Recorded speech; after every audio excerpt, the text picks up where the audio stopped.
A former congressional intern posted a swastika and posed in Klan robes online. He was paid $7,700 by a Senate candidate's leadership PAC, and the opponent says the images prove a pattern tied to white nationalism. Within hours, demands came for resignation, a same-day press conference, and every office communication released. Will condemnation without disclosure close the question, or will records have to be produced first? Senator Jon Ossoff, who is Jewish and has held the seat since 2021, said the morning's report was not an isolated post but further evidence of alleged ties. Representative Mike Collins, who has represented Georgia's 10th district since 2023 and is the Trump-endorsed nominee after winning the May 19 primary and June 16 runoff, faced 3 demands tied to that same day. The newest report landed August 27 after weeks of earlier reporting had already placed Collins in proximity to white nationalist figures. The account at issue went private August 24th before the post surfaced publicly. By early afternoon, the demand was for a press conference that same day. The language was explicit, disgraceful and disqualifying, and the threshold was explicit as well. A press conference that afternoon, resignation from office and from the Senate campaign, and a wholesale release of communications between the office and white supremacists. The argument was that the swastika and Klan robe are not abstract offenses but emblems of organized terror with a specific history for Black Georgians and Jewish Georgians. The report identified Preston Parra, 24. He interned in the congressional office for 2 months in 2024 and later worked as a contractor for the leadership PAC, Overhaul PAC, which paid him $7,700 for fundraising consulting in May 2025. In June and July 2026, on a then-public X account, he shared a swastika constructed from the repeated word twink, an image of himself in what appeared to be Klan robes that he said was generated with Grok AI, the phrase white power, multiple uses of anti-black slurs, and an earlier post reading Deutschland über alles hours before promoting Collins.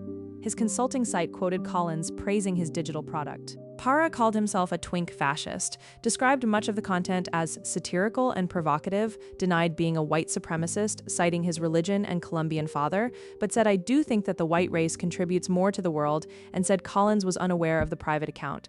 The account was made private August 24th. The campaign response came from spokesperson Meyer Siegfried. Preston Parra has no affiliation with the office or campaign.